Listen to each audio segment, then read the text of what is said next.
David Wise. Hi David, how you doing? I'm doing good, thank you. Johannes, David Reed, you've been here every single episode. Grant, I think you have two. Fantastic. Alex, Charles Barnasconi. Mate, we should save on the electricity and just come over and sit in the room. That'd be a good idea. Be part of the show. We've got Caroline. Hi, Caroline. We also got Caroline Day. Great to see you, Caroline. We got George. Pat O'Connor. Seeing you there. Deborah Heslin. How you doing? Good to see you. We've got Pam.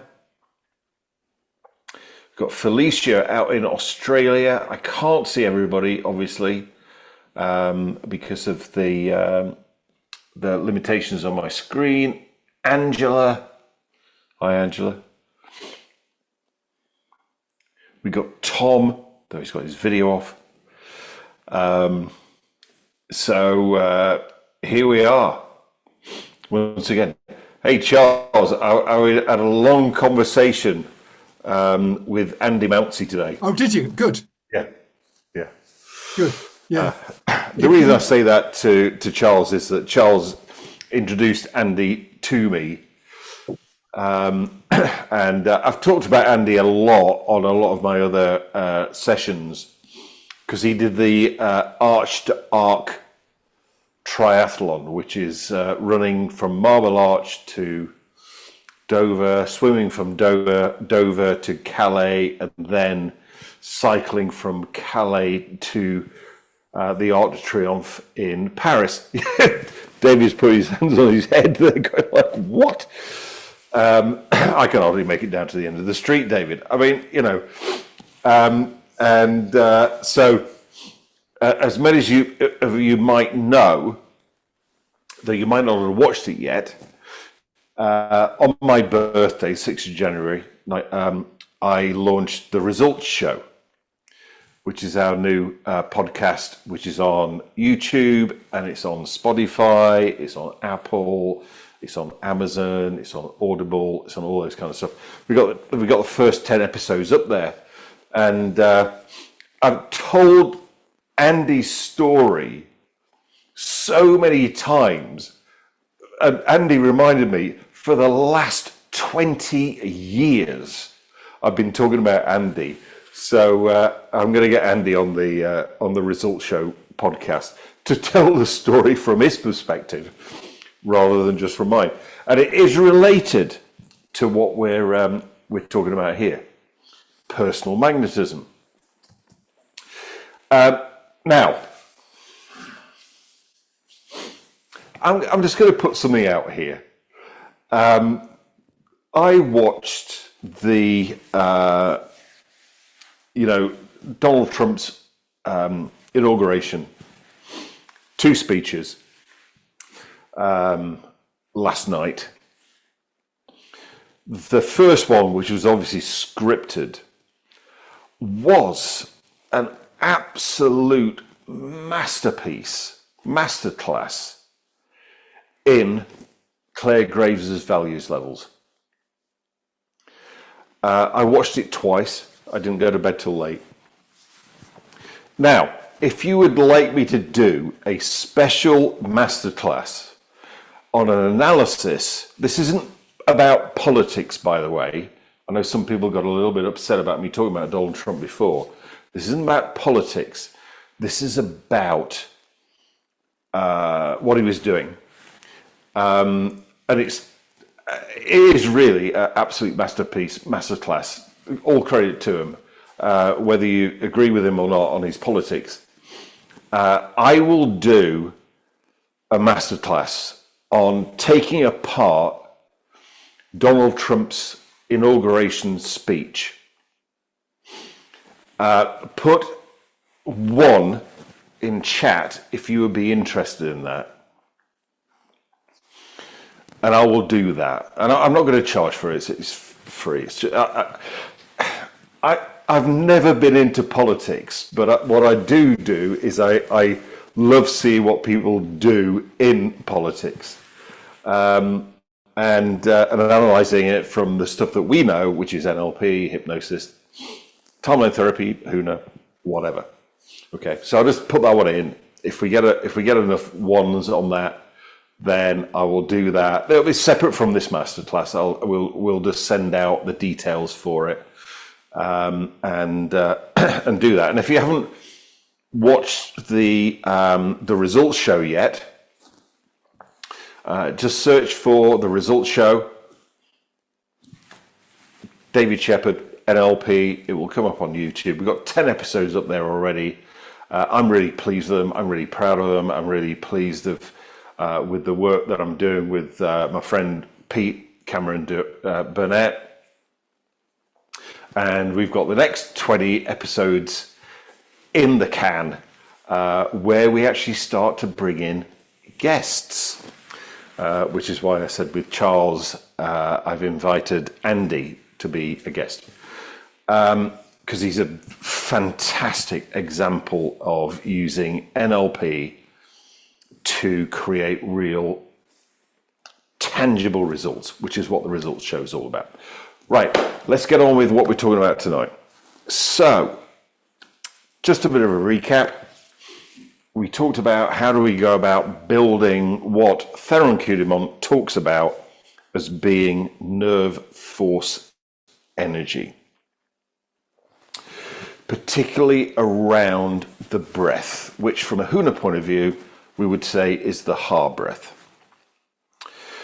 Then last week we talked about how do we go about distributing this energy around the body through stretching and contracting muscles. And I think Sally put in the chat a book which was something I grew up with. Charles Atlas, I think it's called something dynamics, physical dynamics or something. Get that.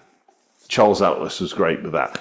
But essentially, a physical exercise where you're tensioning your muscles builds your nervous system.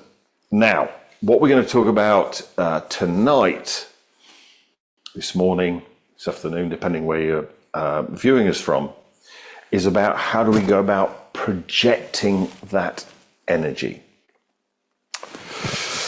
So,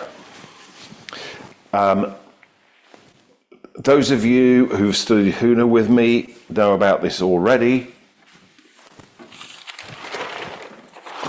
but there is a law of energy. Wow, I've been quite prolific.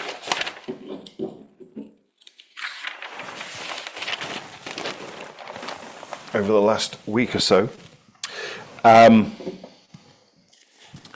which is this.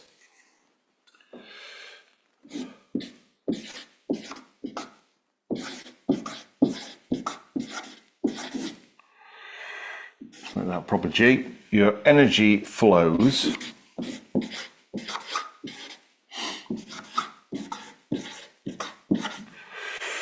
where your attention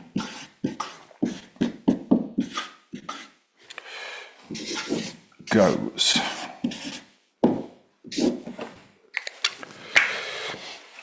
Now, the first thing that Theron Kudimont talks about in this particular chapter, which I think is important, is he talks about belief, your beliefs. Do you believe in personal magnetism? Do you believe it's possible to accumulate personal magnetism? Do you believe it's possible to project, his words, personal magnetism? That's a really important thing, because if you don't believe that personal magnetism exists, none of this will work.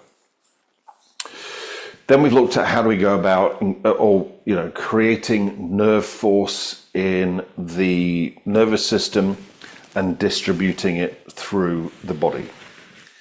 Now we get to how do we project it? Your energy flows where your attention goes. So wherever you put your attention, your energy will flow there. Now, I believe that every single one of you here has had that experience. Some of you will remember the days before mobile phones, when we had proper phones, where we had to actually pick them up and they rang and we dialed them with a dial, right? And somebody would pop into your mind and then the phone would ring and it would be them. Or the phone would ring and before you picked up the phone, you knew who it was. That doesn't happen these days because you've got your mobile phone. It says, you know, who the person is phoning you. That's an example of the projection of nerve force. So this person thought of you, their nerve force came along to you, and they popped up in your mind. The phone rang, you knew who it was. I mean, I see this every day at home. Where my partner, Jane, drives up after she's been to the gym. The cats are already at the door. And they're already like, oh, oh, oh, oh, oh. They know before she's even come through the gates of the house. That's nerve force energy. Okay? So, then what do we do with this? And many of you have seen this before because you studied Huna with me.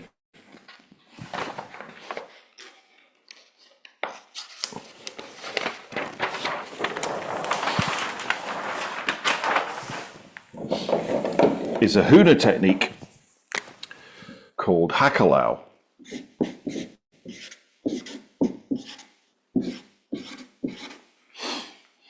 Haka means to focus. Lao means to spread out.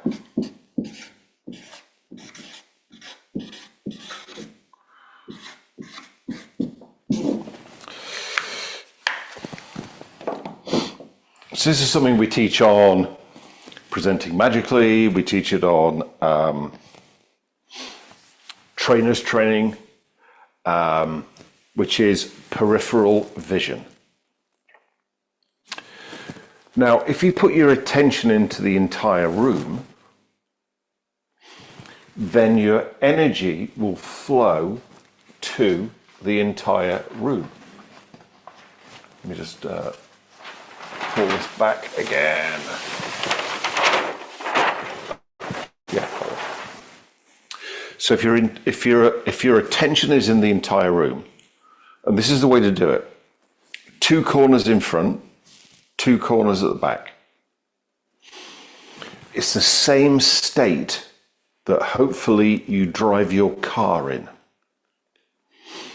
because you're aware of everything around the car, or at least I hope you are. Then your energy flows there. That has your, what Theron Kudimont talks about, your aura, your personal magnetism, expand to everywhere in the room. And also, hidden secret, really, and this is something that Theron Kudimont's going to talk about later in the book, is about, you know, from an energy point of view, time and space do not exist. So if you want to send your personal magnetism to a friend of yours in Australia, or America, or anywhere else in the world, you can do that instantaneously. That's the thing with personal magnetism. This is how we project personal magnetism. Now, the other thing about Hakalau is it has you become relaxed, it has you become natural, which is another thing that Theron Kudamont's talked about a lot in this particular chapter. Then he talks about the fact that if you've built up a lot of personal magnetism or nerve force in your body, then other people around you, if you are willing, can draw that energy and as a result have healing experiences, mentally, emotionally, and physically healing experiences. Which when I read the chapter, because I always read the chapter like 2 or 3 times before I do one of these masterclasses, had me think about Franz Anton Mesmer. So Franz Anton Mesmer didn't talk about personal magnetism. He talked about animal magnetism. So let me give you a little bit of a history on that.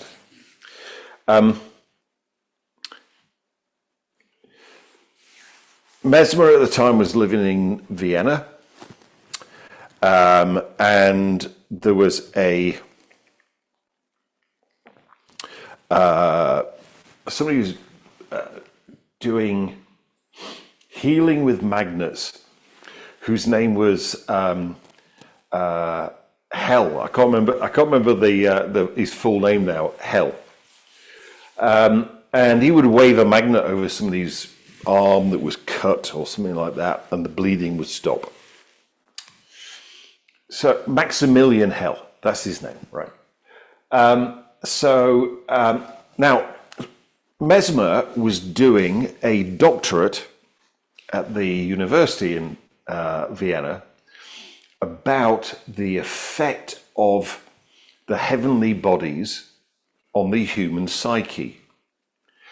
What Mesmer wanted to do was to create some kind of like scientific correlation around astrology, like the planets being lined up in a particular place having an effect on an individual. And we've got a major alignment in the next day or so, I think 7 planets in the solar system all being aligned. And so he believed that this was as a result of the magnetic forces of the planets. And that's what he was doing his doctorate on.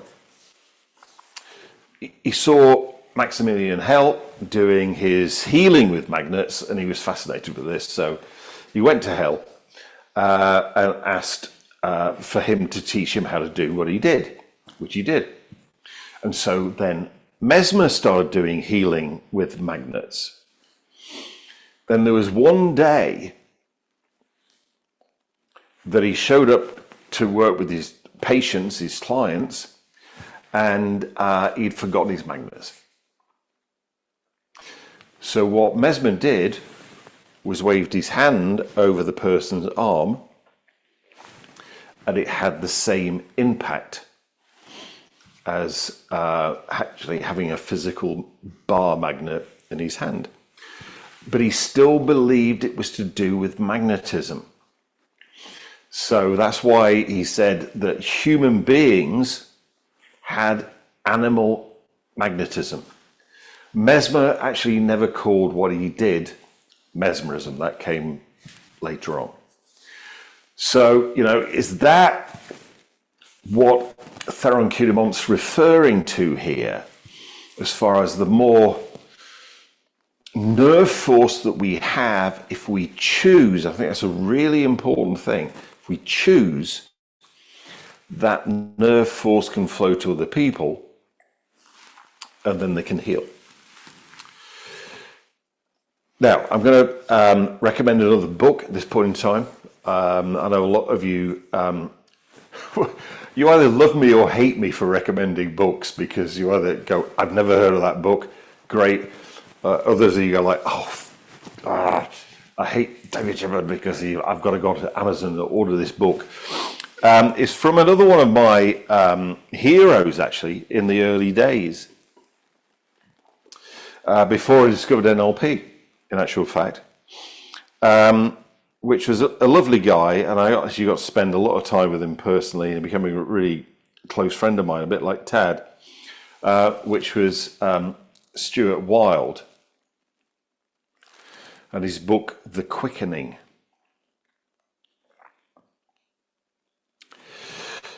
I did have a look to see if I could get a free PDF that Sally could put in the chat. I didn't manage to find that, and to a certain extent, you know, if you want the book, please buy it. The money goes to Stuart's estate, to his widow Robin and his son Sebastian, who I've both met. But particularly, there's a couple of things in here which I want you to, if you're really into this, I want you to do this over the next week, and then come back to me with the results you got. So the first is, how can you get somebody's attention just with your nerve force, just with your manner, just with your energy? So here's the exercise. Experiment, if you want to call it that. Go to a busy place. Maybe it's a train station. Maybe it's an airport. Maybe it's a lobby in a hotel. Maybe it's a busy bar or hotel. Somewhere that there are lots of people there that have got other things to distract their attention. This is really important. Other things to distract their attention, whether it's like what they're there for, the people that they're there with, whatever. Then, and this is what Theron Kennedy Monk talks about in this chapter, then with your will, with your attention, put your energy field out and imagine tapping a particular person on the shoulder.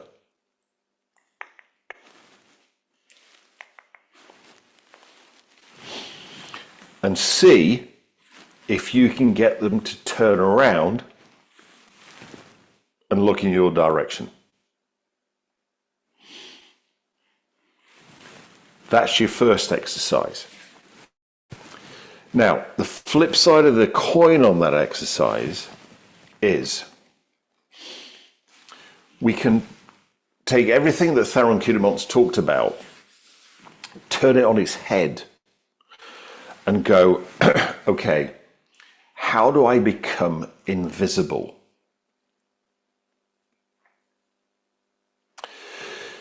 Here's the thing about invisibility.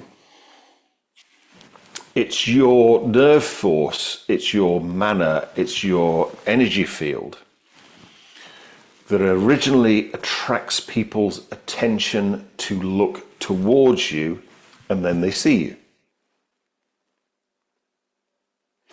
If you weren't putting that energy out, effectively in their world, you'd be invisible.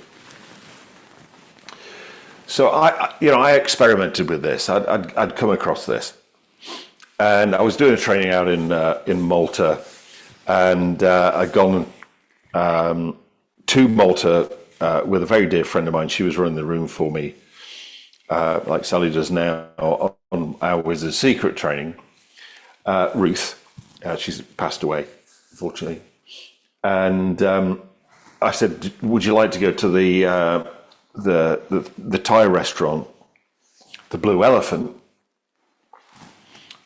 which is down at the basement of the Hilton in Portomasso, in Malta, which is a really great hotel, by the way. If you want to ever go to a nice hotel, go to that hotel. And so we were there having dinner, and I noticed that 6 of our students who were on Wizard Secret were also in the hotel. So I said to Ruth, I want to do an experiment to see if I can become invisible. So what I did was the opposite of what Theron Cudamont's talking about, which is I drew all of my energy inside of my skin. Yeah, because Theron Cudamont's put your energy out here. I put it all inside of my skin. Then, the other thing I'd heard at this point in time was that all the Secret Service agencies around the world, MI5, MI6, CIA, FBI, KGB, whatever, in the movies, they drive black cars. In reality, they don't, because black cars attract too much attention. What they actually drive is matte grey cars, because grey is the colour that attracts the least attention. So I collapsed my energy field inside of myself. I'm thinking grey. And I walked past my students' table that evening 6 times. And the next day, when I showed up, I said, how did you enjoy the Blue Elephant last night? And they went, it was great. How do you know we were in the Blue Elephant? I said, because I was there. They said, well, we never saw you. I said, I walked past your table at least 6 times over the evening, and they didn't clock me at all. So this is a really interesting, and I think it's really valuable to do it in both ways. How do you make yourself hypervisual? And how do you make yourself invisible using personal magnetism? So and what I'm going to do is go and experiment with that over the next 7 days. And then I want your feedback as to what you experienced when we get back together again next week. Yeah. So that's the content. That's about projecting nerve force. So Sally, do we have any questions, comments, or anything like that? Not at the moment, but we'll give some people some time to come up with a question. Deborah Heslin says she loves it. It's so interesting. Phil says it's really good. So, yeah, it's a lot of fun.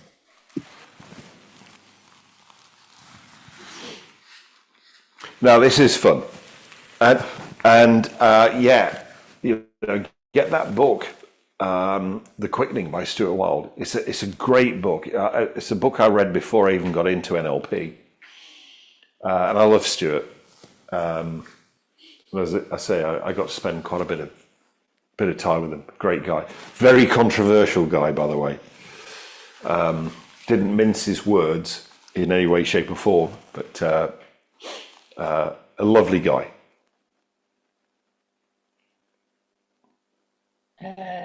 Caroline Day has a question about networking for you. Okay. Caroline. Good evening. That was great. Thank you very much. I have a question on networking.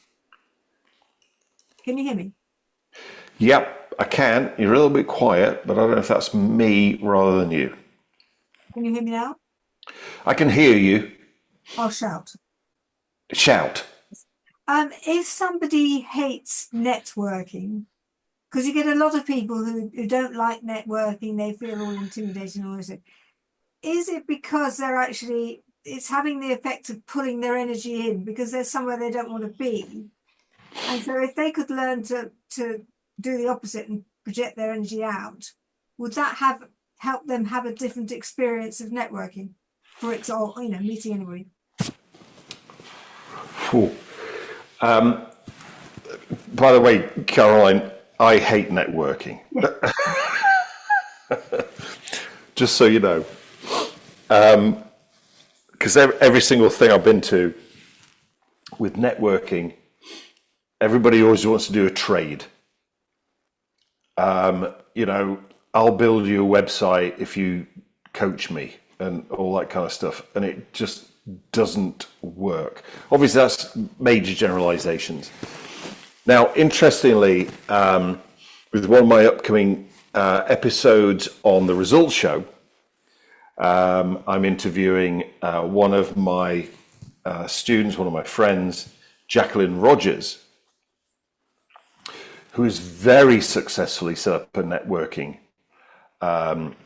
franchise, actually, called the Athena Group, which is for women in business. I tried to get in, but it didn't work. And she's done that very, very successfully. So obviously, I'm using my generalizations, my projections onto networking. And what I say on all of my trainings where I'm certifying people in using particular techniques, they say, how would you go to a BMI? You know, these breakfast things where you get 1 minute and there's 50 people in each particular business category, and you're in as the NLP person or the hypnotherapist or whatever it is. I go, stand up and say, right, I work with people like you that are terrified of public speaking to enable you in one session to get rid of your fear so that you're totally comfortable, calm, balanced when you present. If you would like to talk to me about that, see me after breakfast. Knowing that there's going to be so many people in a room of 50 people that are terrified of presenting. Not, I don't know if anybody's actually done that.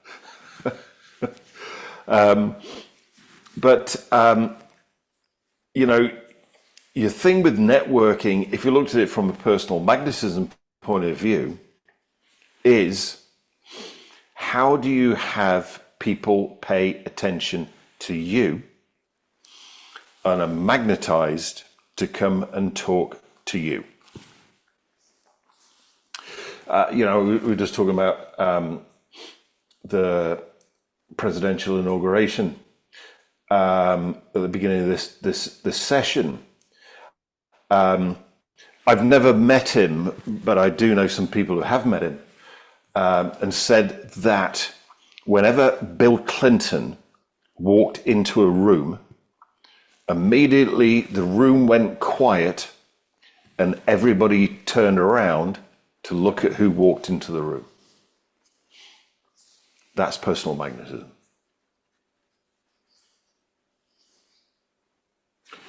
Caroline, I don't know if that's answered your question or not, really, but... Yes, is the answer. It's a fascinating subject, but that makes a lot of sense. It's more, how do you get people to notice you're there?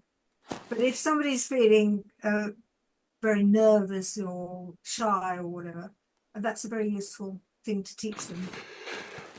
Well, this is something that Theron Kudamon talks about, is that everybody's putting out nerve force energy all of the time.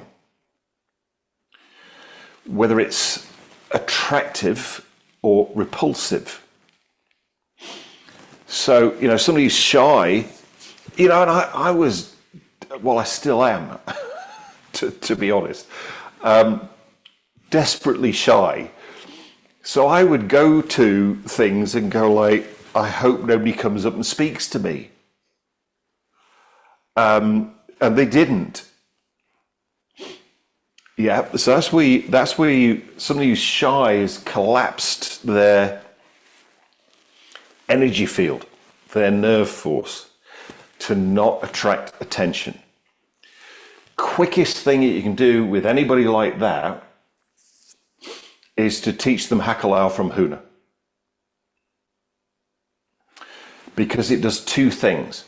One is it has them become totally calm, balanced, and centered. And two, it has them put their energy field out into the entire room. In presenting magically, in trainers training, in the Fix My Mind interventions that we do, and in fixmymind.co.uk with my business partner James, it's one of our go-to techniques. It's so simple, it's so quick, and it's so effective. Thank you.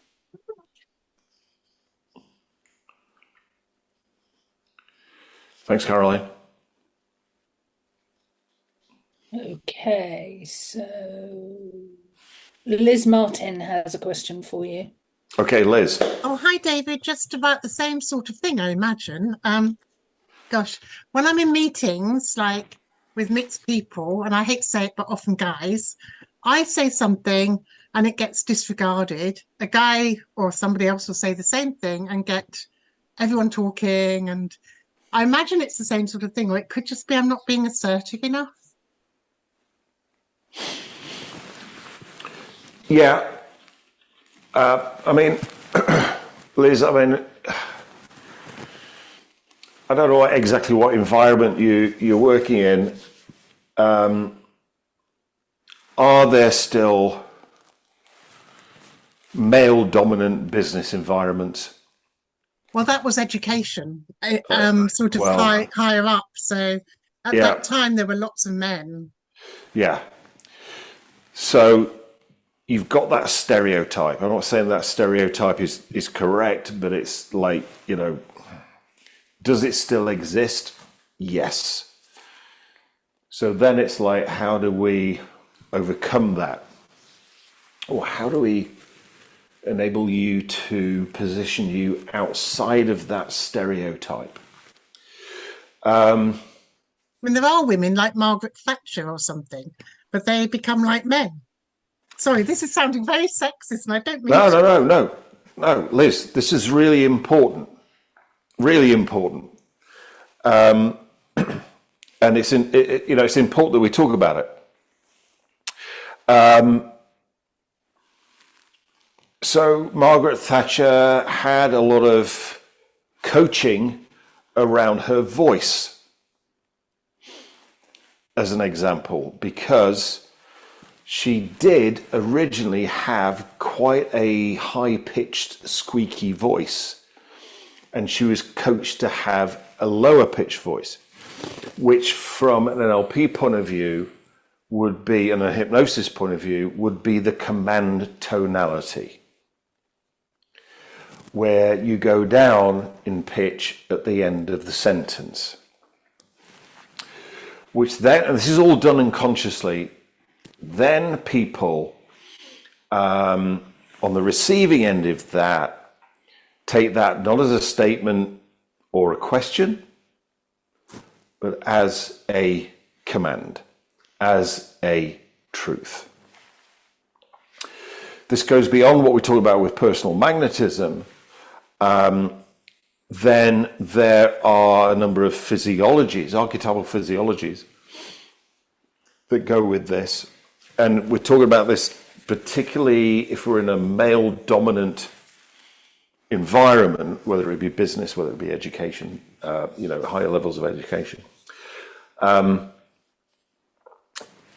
There would be certain physiologies like this, placator, which basically communicates unconsciously, I'll do whatever you want, or distractor, I'm a bit dizzy, which would fire off these archetypes in certain people's minds.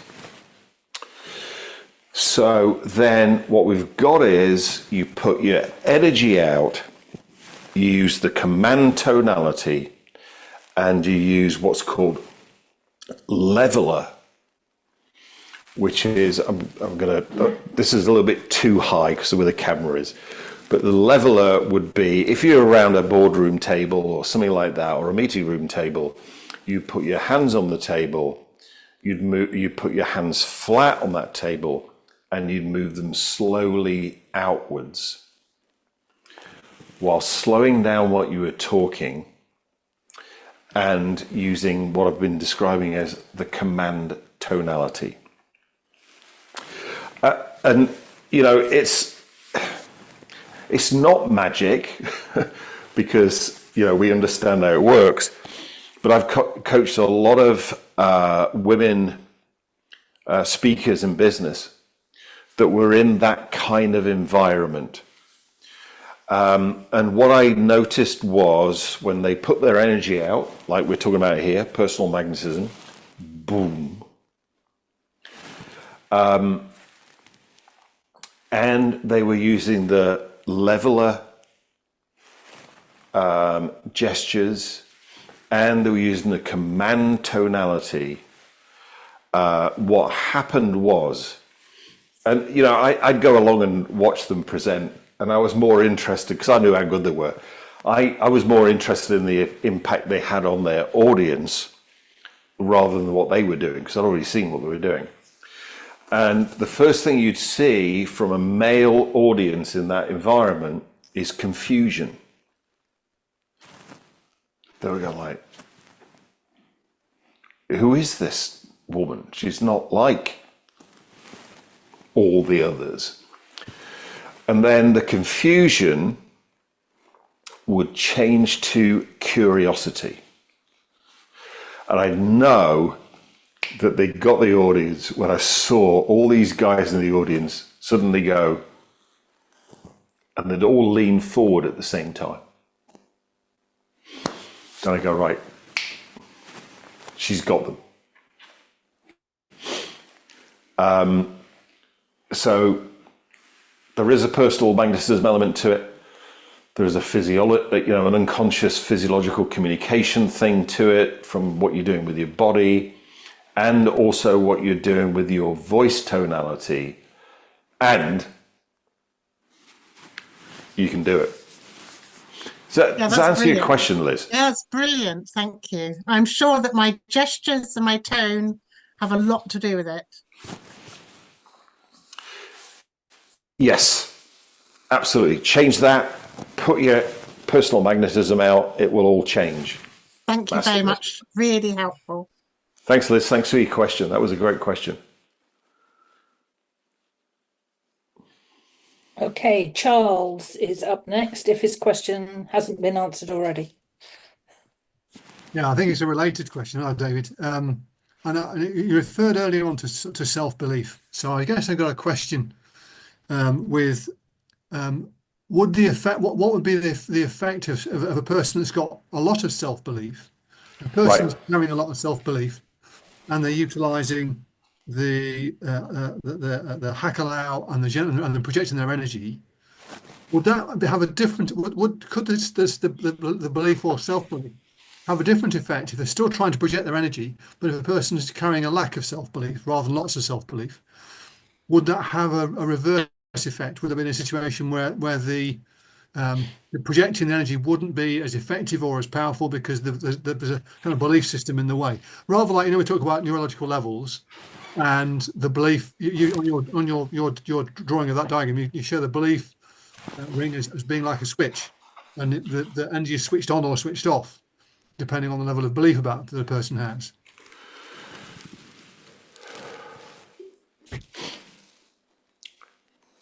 So that's a really great question, Charles, actually.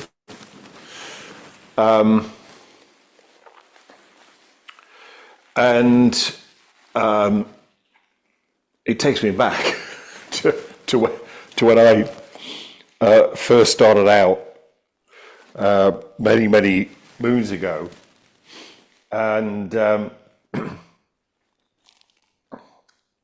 I didn't believe in myself. You know, and I started my own business and stuff. And I mean, this is crazy, and it worked, right? When I went to university in UMIST in Manchester, I didn't have much money. So I got, like, for going out on the weekends, I got one suit. And I got to wear it every weekend, every Friday, every Saturday. But what I could do is go and buy a cheap tie from a charity shop or whatever. And what I learned very quickly was that people paid attention to the tie if it was striking rather than the suit. So I would show up in a different, I can remember these, I had a red leather tie, a white leather tie, a black leather tie, you know, very Brian Ferry-ish, very David Bowie-ish. And people would go like, what a great tie. But they wouldn't realize I was wearing the same suit all the time. So then I transposed that into business, because I got one suit for business. And I remember I just started making some money, and I went and bought, I've still got it actually upstairs. I'll if you remind me, I'll show it you next week. I went and bought this Versace tie, you know, the archetypal 1980s Versace, very, very, you know, kipper tie, but I think silk, and it was 65 quid, I seem to remember, when I bought it from a shop in Bond Street called Cecil G. And I wore that tie, and everybody looked at that tie and went, ignored the suit and went, that's a Versace tie, therefore it must be a Versace suit, even though the suit didn't cost as much as the tie. And that's how I kind of like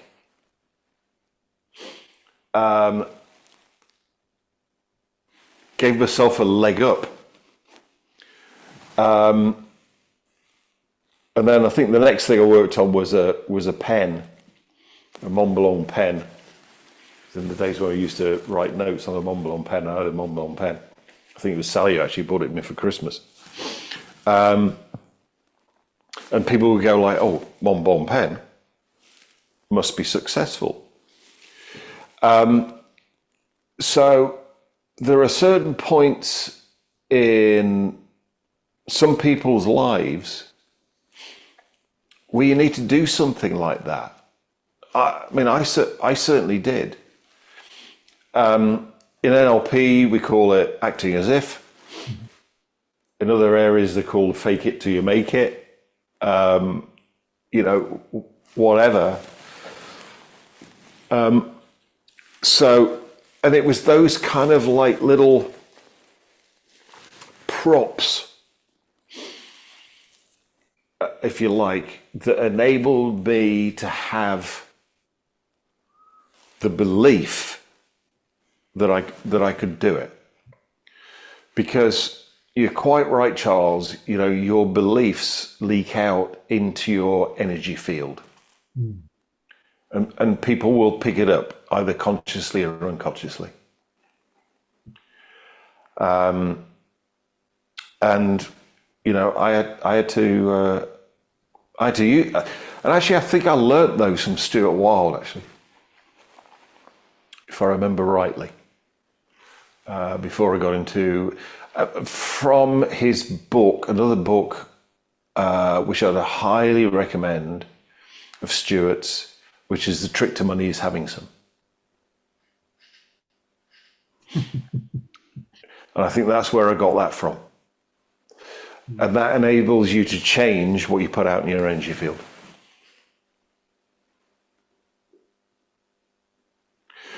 Charles, does that answer your question? Yes, I think so. I think I was working on the basis that obviously doing the techniques that we talked about will enable you to increase your visibility, to talk about the exercise that you did in Malta, and to decrease your visibility. And that's all about generating the right kind of personal energy. So I was just curious as to, well, what effect would what effect would a person's beliefs have? And as you just highlighted, is that a person would need to make sure that the beliefs are kind of tidied up, if you like, if you know what I mean, in terms of that they're clear on what they're believing or thinking, because that's what they're going to put out into the outside world through the magnetism. If they in effect portray that energy to the outside world, that's going to carry all the tags that are tied with their beliefs, I suppose. Yeah, I think you're totally right, Charles. I mean, we do HUNA trainings, which enables people to increase their energy. And to do our HUNA trainings, you don't need to do NLP. And I recommend that people do NLP as well as our HUNA trainings, because HUNA, increasing your energy, increases your ability to manifest. Yeah. So if your thinking's chaotic, then HUNA will enable you to create more chaos in your life. Right. Whereas, people who've done NLP and HUNA, because NLP enables you to clear up your thinking and become more focused, all those kind of things, then they could manifest what it was that they wanted. Put it in a different context, like the business context. Nobody's going to pay you $1 million if you don't believe and feel that you're worth $1 million. They'll pay you what you believe you're worth and what you feel you're worth. And that's the impact of personal magnetism. Thank you, David. Cheers, mate. Okay, Phil has a question for you, David. Phil. David, the vision of seeing you in a suit with a leather tie scares the hell out of me. I didn't even wear a suit when I used to teach at business school. I mean, you've blown my question. Bottom line is, I'm thinking sort of like MBT styles, okay? I know there's lots of different formats around, but I think that you can actually change your style, whatever your personal style is, from being like, for instance, I can come over with clients, especially in the private sector, as being ENTJ-ish, very organized, quite outspoken, intuitive, quick moving. But if I'm talking to private sector, public sector people, I need to be much more ENFP, a lot more considered, less maybe decisive, less judging. And I'm just thinking, and become less pushy, that if I've got a client like an ISTJ, very introverted person, I need to go a lot slower, go sequence, cause effect. So basically what I'm asking you, be less pushy. I'm saying to you, what are your thoughts on that, especially with clients? We make assumptions about clients before we meet them. Yeah.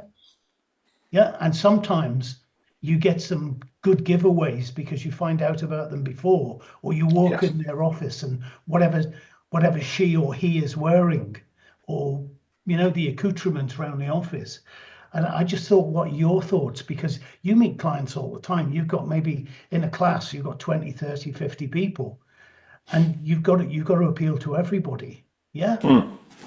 So I'd appreciate your thoughts on that. Yeah, that's a good question, Phil. When you were talking there about Myers-Briggs, MBTI, if I was to do a MBTI profile, I would come out as INFP. Really? Yeah. Did you hide the E somewhere?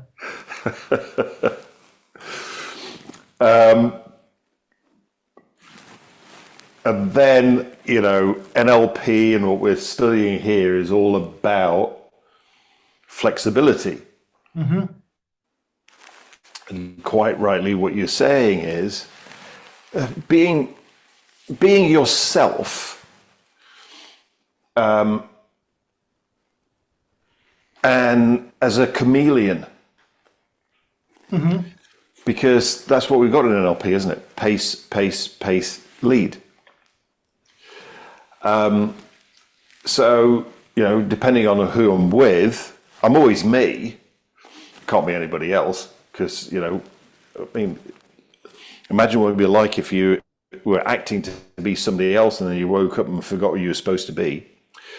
That'd be stressful. And being flexible in the way that you use your energy, and that you use your communication, you use your style, etc. I would say, regardless of what your Myers-Briggs is, personal magnetism and having big personal magnetism is going to be, if you're wanting to draw attention, if you're wanting to people to pay attention to you, that's going to get it and some of the most personally magnetic people that I know would walk into a room and not say anything, Mm-hmm. and get everybody's attention. This is one of the things we teach on Presenting Magically is, it's like silence or nature abhors a vacuum. Whereas a lot of people think they've got to be on transmit all the time. Mm-hmm. Whereas when you walk out on stage and you do nothing, everybody's sucked in. But I think the thing around, what you've said is, quite rightly what you said, I agree with it totally, is about flexibility. Here's my thing. You communicate with somebody else how they communicate with themselves. Mm-hmm. Yeah. Mm-hmm. And then what NLP teaches is how to be able to pick that up very, very quickly from a sensory acuity point of view. Then obviously, as you're saying, 20, 30, 40, 50. I think the biggest physical audience I did was 1,000. The biggest virtual audience I did was about 1,500 over Zoom. Now you're talking about a different kind of like situation. And then it's about appealing to everybody. And this was, loops me back to how I opened up this session with Trump's first inauguration speech for us last night. Massively fired off single words that would attract all of the Claire Graves' values levels. Yep. And in like 10 seconds went integrity, God, love, success, community. 10 seconds, he's got values level 3, 4, 5, and 6. Wow, that's going some. Shame he probably didn't write the script himself. I don't think he did right. No. He did 2 speeches. I watched both of them twice. The first one was scripted, most definitely, because it was on teleprompters. The second one was most definitely him ad-libbing. And the interesting thing that I calibrated was that his physiology and voice tonality is way different when he's ad-libbing than when he's doing scripted. Which is why, I just, it's not from a political point of view, as you know, but I'm just fascinated with how this stuff works and how audiences respond. And then calibrating those nuances from a physiology of voice tonality and then the linguistics. Yeah, that's the stuff I love. That's why I stayed up late last night watching all that kind of stuff, going like, okay, what can I learn from this? What are they doing? And what can I share with you guys? Does that answer your question, Phil? Yeah. I just wanted your views. Really good session today, David. Probably the best for me. Thank you. Thanks, Phil. Appreciate that. Yeah. Thanks all. Okay, Roger, you're up. Roger, the session Hello. would not be complete without a question from Roger. Yeah, it won't be as good as that last question. I really did enjoy that, Philip. It, as a consultant, as you know, an intergalactic mega consultant, as I am, having to switch between the public and the private sectors. Yeah, I relate to that big time, and the number of times I got it wrong. Anyway, my question was going back ages and ages now on your Ho'oponopono course. Ho'oponopono, yeah. Now, you'll forgive me for not remembering the term for it, but it was the thing I came away with was projecting forgiveness and love and goodwill to particularly people you've had conflicts with, like ex-wives, for example, no names, but that I remember thinking that was pretty cool stuff. Yeah. And more recently, my current partner does things like distance Reiki without telling the person, and they'll go, God, I felt totally different the other day, and of course it would be when Jack was doing this stuff. Are those mechanisms linked, or are they the same thing as this projection of personal magnetism, or is that a different thing going on there?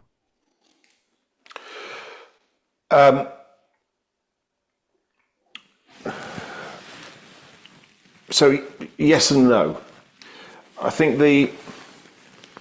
and Theron Kidron's already talked about this, because in the chapter that we talked about, where he was talking about generating nerve force, he actually said more correctly it's absorbing nerve force rather than generating it. So then if we're in a situation where, and this is all down to beliefs,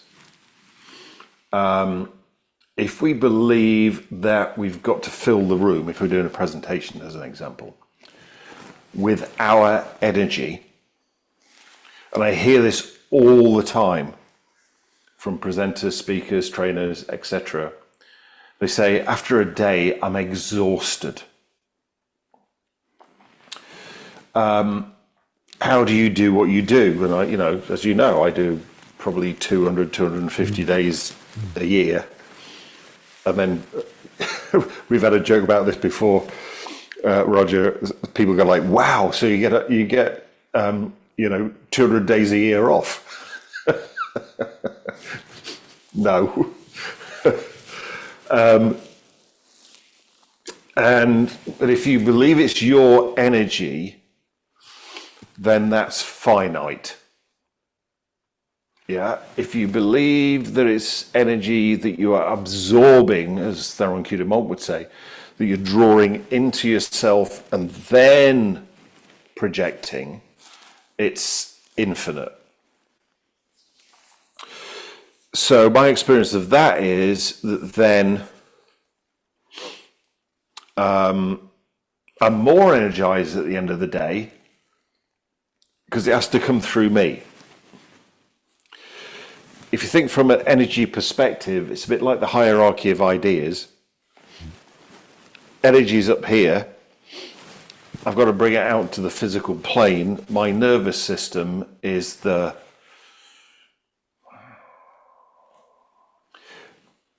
I mean, I talk about this a lot on that Christmas lecture I did about the Hermetic laws and radio frequency electronics, which I think you were there on that. I was. In that you are a transformer. And you're a step down transformer, not so much from a voltage point of view, but from a frequency point of view. You've got very, very high frequency, you bring it down, and you put it out to the person or into the audience, into the room.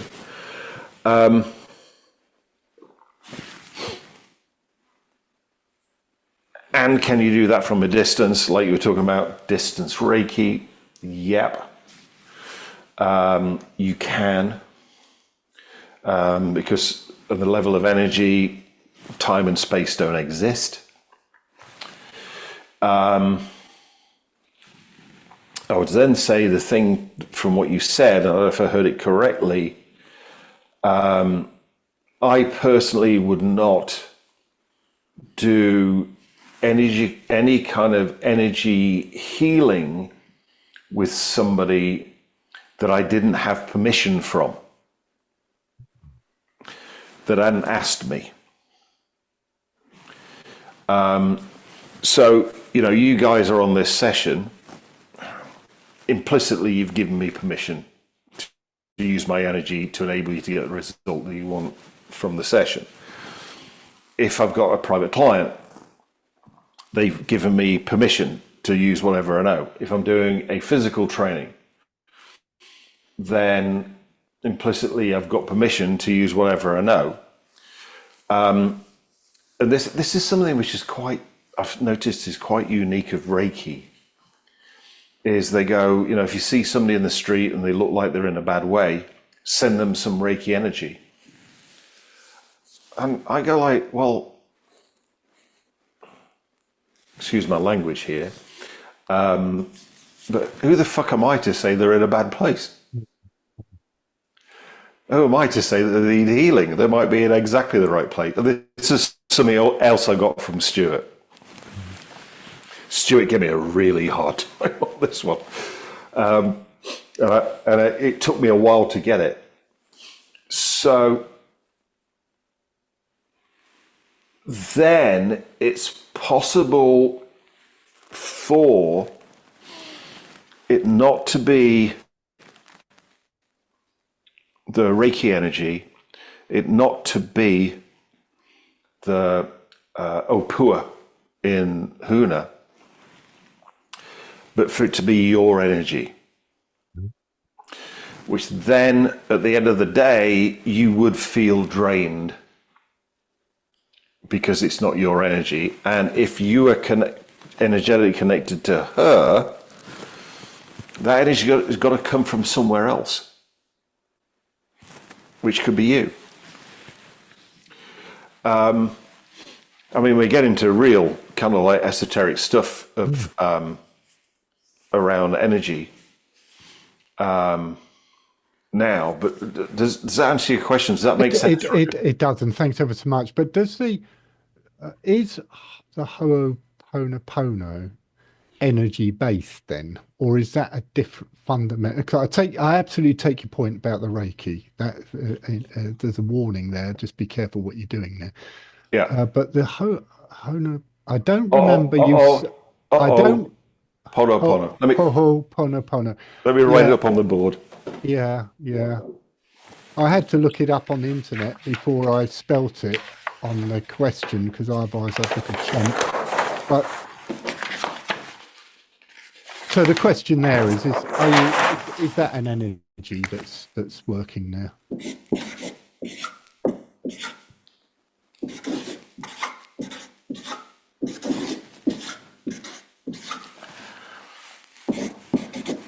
So, uh-oh means to make. Ho'oponopono means right. And whenever you repeat a word in Hawaiian twice, it means multiplied. So totally the Ho'oponopono process, it's a internal healing process, and it's totally about mana, energy, personal magnetism, whatever label we want to put on it. And Ho'oponopono is a technique which enables you to do energy management. Way back in the 90s, when I first started out, after every practitioner training, after every master practitioner training, I would be ill. Not, seriously ill, but I'd have a cold, I'd have a flu, man flu. Man flu, I'd have a runny nose. But it would happen all the time, and I was, when I was doing Huna, one of the people in Huna that was, had studied more Huna than me, said, do you do Ho'oponopono with all of your students after a practitioner training or a master practitioner training? I said, no. He said, well, that's what you need to start doing. You need to start doing Ho'oponopono to cut the energy connections with everybody, because when the training's stopped, everybody's still drawing your energy off you. And, in Huna, if we are energy depleted, then physically we become unwell. Fantastic. Thanks. All right, Roger. Really good. See you. Really good. And you. Hey, Lisa, you have a question.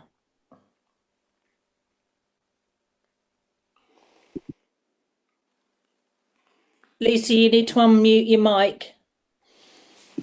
Okay, so my question is, how do you deal with a group of women that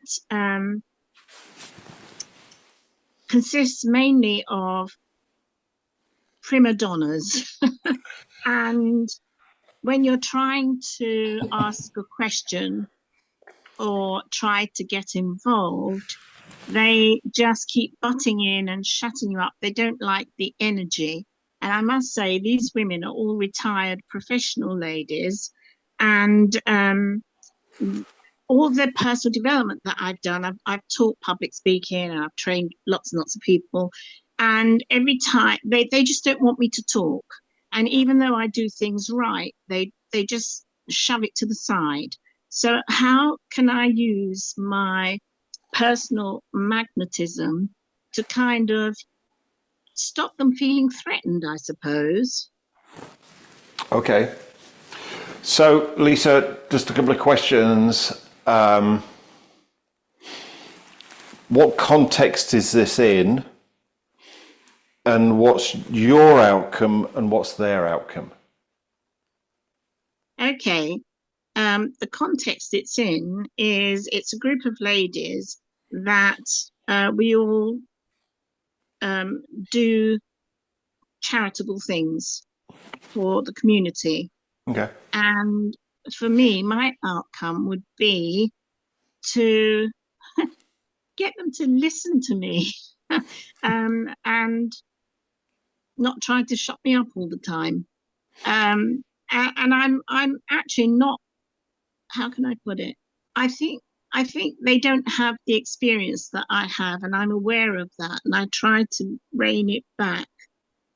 But it's almost, they've got their cozy little group, and I'm the outsider that's joined them. Okay. And I've got different ideas. And I have mentioned some of your trainings, and whoa, did they dislike that. It was, I was actually quite shocked, because I thought professional women, but no. And they were, and a lot of these professional ladies are ex-doctors. So oh, right, okay. Yeah. So it's a very difficult group, and so anything that comes out of my mouth, they think is, I've been brainwashed. But Okay. yeah, So, another question for you. yeah, If you were to get their attention, if they were to shut up and they were to listen to you, what would be in it for them?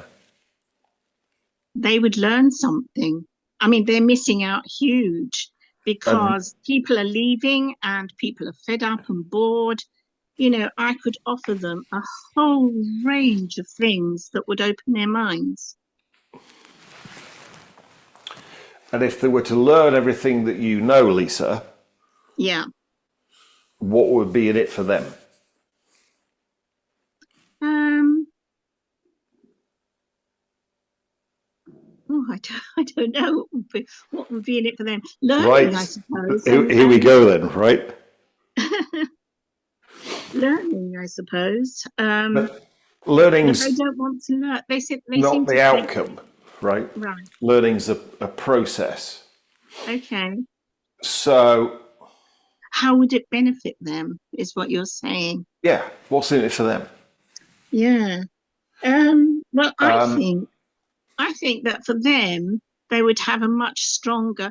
They would see that they are actually um, not allowing new ideas to come through, and the club is getting smaller and smaller. And I think that if we get younger women coming in with these new ideas, um, they I think they will just dwindle and fall away because right. there isn't the right energy. Do you see what I'm saying? Well, there's no right or wrong energy. It's just the energy of where it is at the moment, right? Yeah. And Okay. what you want to do is you want to work with them to transform that energy. Yeah. Pace, lead from an NLP Mm, point of view. yeah. So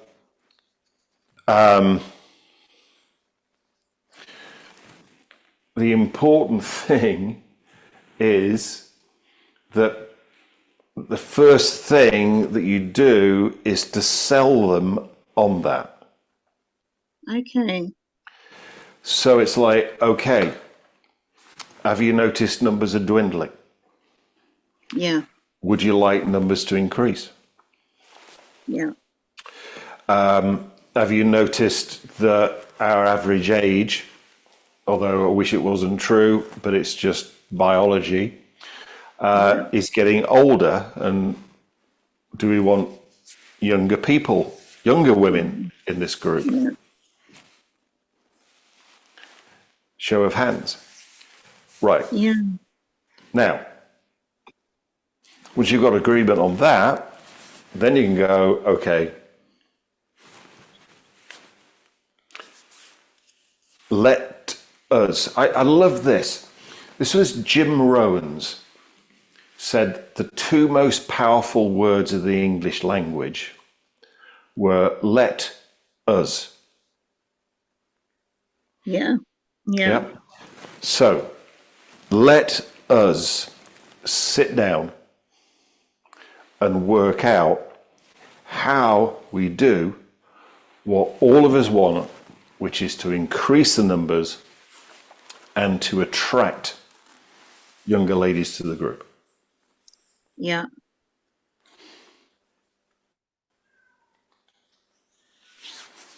Yeah. That's great. Does that make sense, Lisa? It does. Thank you very much. Yeah, great question. Great question. Thank you. Because I think there's a lot of those kind of things going on at this point in time in the world in general. Yeah, I think so. That's great. Thank you very, very much. Very helpful. Okay, thanks, Lisa. Thanks for your question. Thank you. Lee, you're up. Hello. Hi, Lee. Thank you so much to begin with. I am loving these talks. So thank Oh, you. good. I Thank you. think I appreciate you're that. not. Thanks. Yeah, Lee. no, this is amazing. My question is simple. I was doing a talk on nervous system regulation. And so really practicing the tools.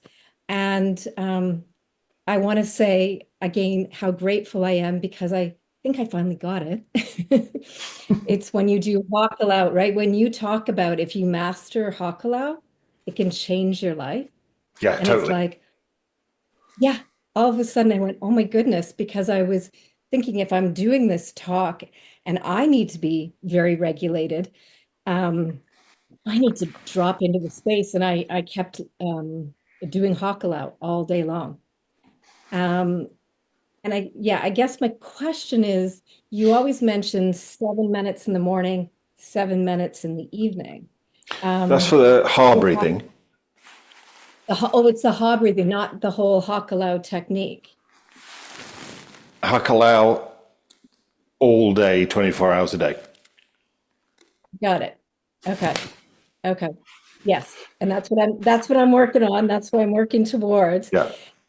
So you're recommending 7 minutes just of ha breathing. I thought it was the Hakalau ha havening, 7 minutes in the morning, 7 minutes in the evening. No. Okay. I mean, and Thoron Kudumont talks about this in the book, in that we are built to do deep rhythmical breathing, but then we get bad habits because of emotional states and all that kind of stuff. So that the thing would be to do deep rhythmical breathing all of the time, which is why chanting is really great, singing is really great, because it changes your breathing patterns, and also obviously there's the vibration in the throat, which is affects the vagal nerve and puts you into parasympathetic nervous arousal. But then it would be the case of do that kind of breathing all day, 24 hours a day. Then Hakalau is to be in Hakalau 24 hours a day. Let me see if I've got. Let me just see. I think I've got something here I can show you. I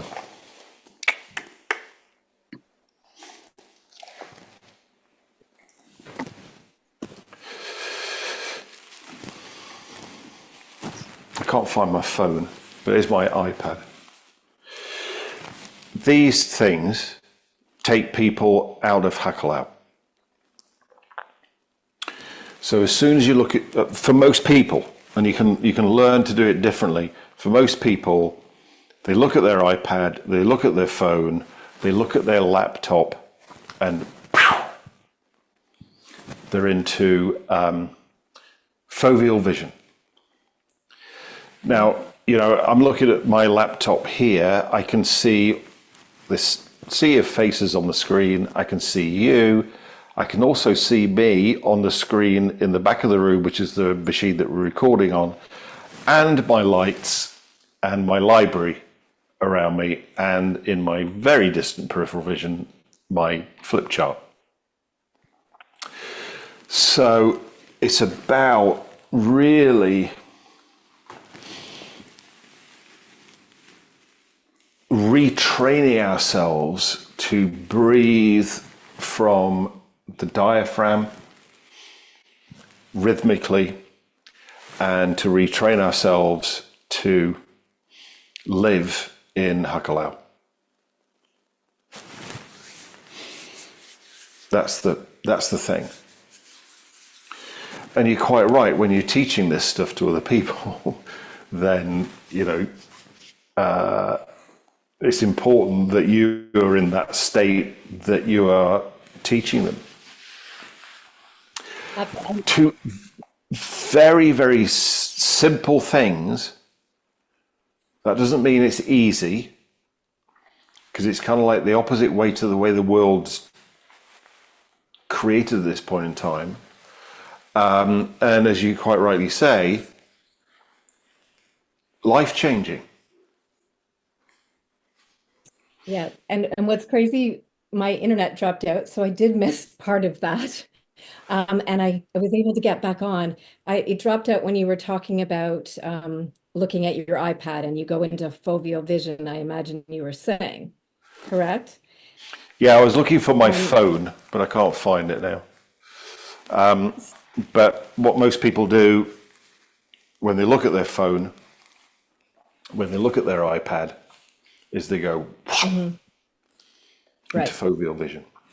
And it's learning. And, I wonder if this is actually why the likes of Steve Jobs, the likes of Bill Gates, actually banned mobile phones and tablets for their kids. I don't know either of those two people, so I don't know. I know people who work with Steve Jobs, but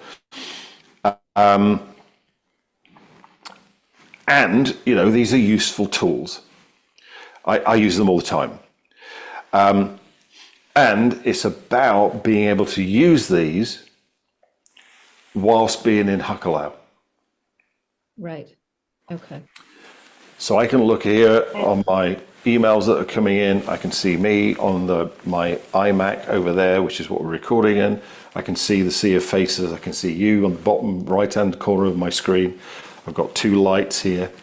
I've got my library around me and all of that kind of stuff. I can see all of that whilst I'm looking at my iPad. That's the real key difference, I think. Okay. So I have clarity. You talk about 7 minutes of ha breathing in the morning. Why 7? Why not 5? Is there a reason you chose 7? Because I always found that for me, I would think 5. Why 7? In Huda and all the esoteric teachings on the planet, then we have 7 bodies. Okay. There are 7 levels of creation. So it's kind of like 1 minute for each level. And as I say, what I'd actually work on is breathing that way all of the time. Right. Because, you look at a baby and it's cot, that's the way it breathes. Its tummy goes in and out. Breathes from its tummy, from belly. Look at my cats who are wandering around here. Sometimes they wander in and out. And, I was talking about them last week as far as like how do they distribute their nerve force energy around their body. They stretch, and whenever they stretch, they're contracting some muscles, they're contracting the others, and that's the only exercise they do, really. Yeah, don't go to the gym because I couldn't afford the membership. But if you look at nature, what nature does, then that's the thing. And I think Theron Kudimont does a really good way of putting that, as he goes like, okay, look, I'm not going to tell you what your rhythm of breathing is. Just find it. When you've been stressed, what do you do?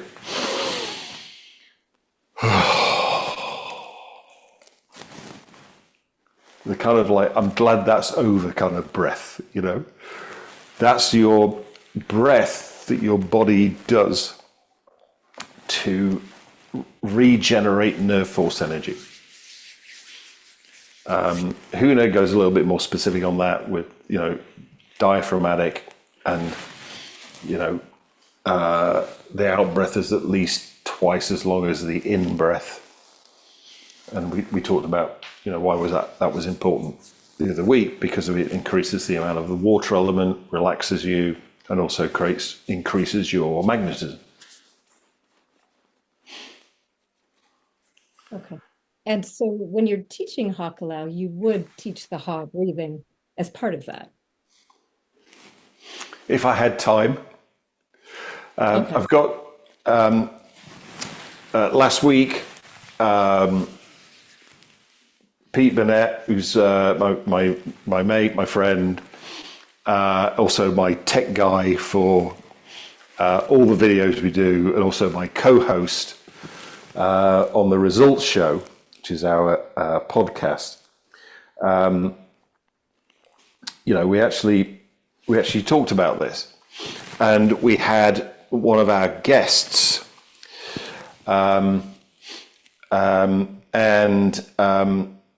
she was the HR director of Coach, handbags, that kind of stuff.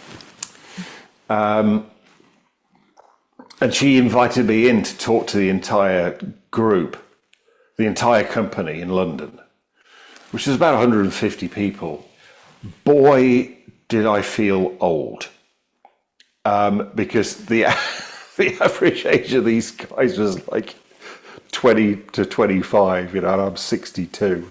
But I said, what are their biggest challenges? And she said, energy and stress.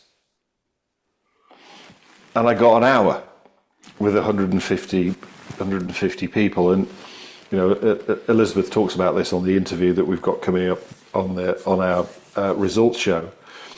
And so I got an hour, 150 people. I taught them hard breathing, and I taught them huckle out. And I actually had them do it there and then. And it was quite humbling, really, because I felt like granddads has come to teach all these kids all this stuff. And, they're all coming up to me and hugging me and saying, oh, thank you, that's really made a massive difference to my life. And I go, all I've taught you is hard breathing and huckle out, But the important thing is how you frame it. Yeah, which is the same thing I was talking about with Liz. What's in it for them? Yep. So I just go like, okay, how many people here would like more energy? Who's not going to put their hands up to that? Everybody puts their hands up. Right, okay, great, let's do that. Right, how many people here would like to be more relaxed? Who's not going to put their hands up to that? Nobody. Right, this is how you do it.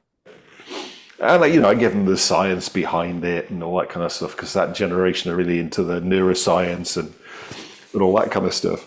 But, I had them all hard breathing for 7 minutes, wandering around in huckle out, all these things that a lot of people think were like out there, but they were sold.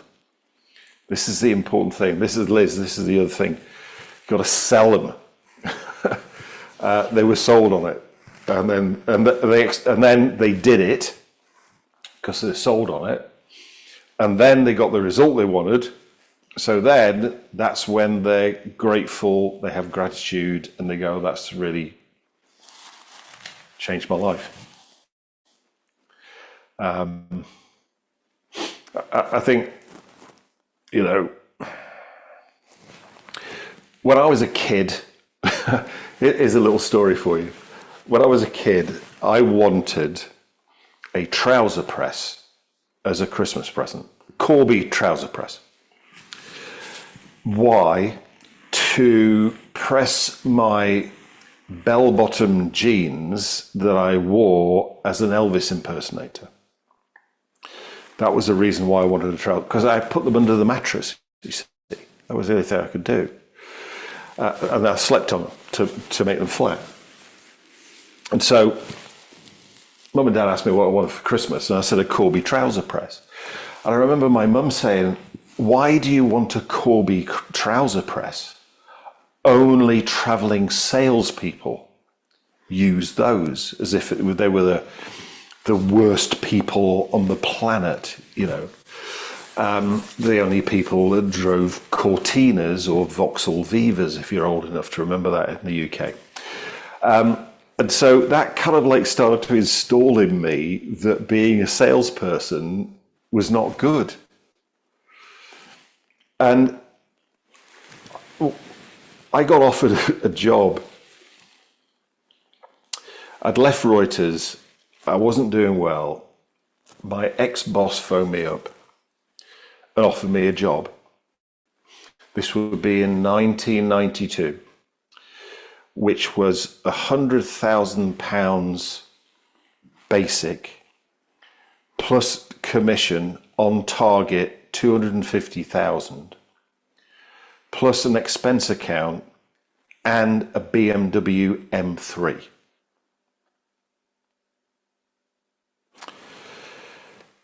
I turned it down because it was a sales job.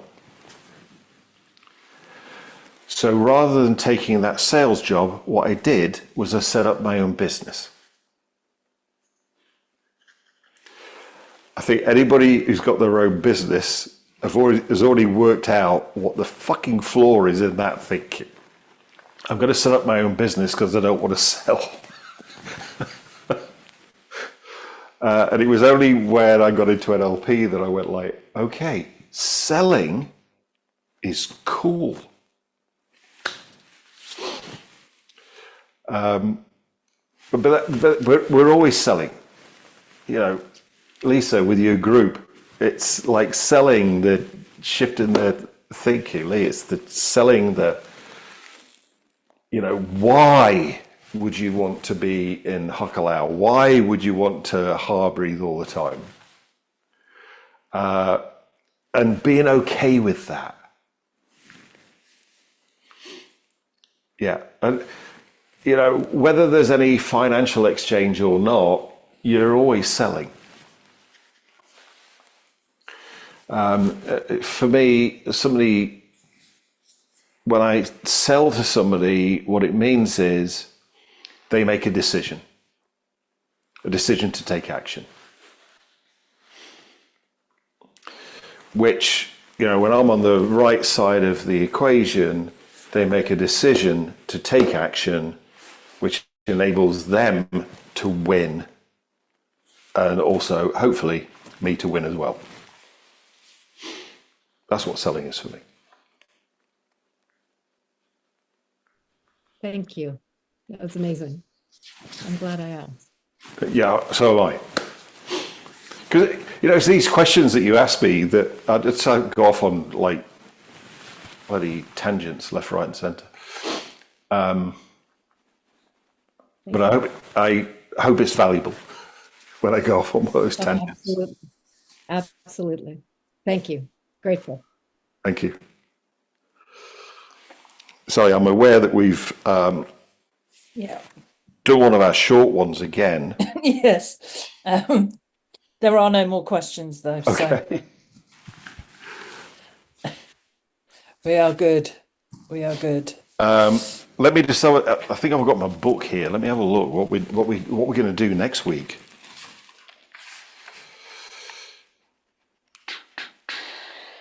Oh, Chapter 10, Chapter X. Mental radiation. Ooh. Don't think we'll have many people show up for that. You sound a bit. Yep, that's what we're going to do next week. Same time, same back channel. See you there. Have a good week, and we shall see you. Thank you so much, David. Thank you. Thanks, Alex. Thank you. Thanks for being here. Thanks, David. It's a pleasure. Thank you, David. Bye. Bye. Bye-bye. Bye. Bye. Bye. Bye, Lisa.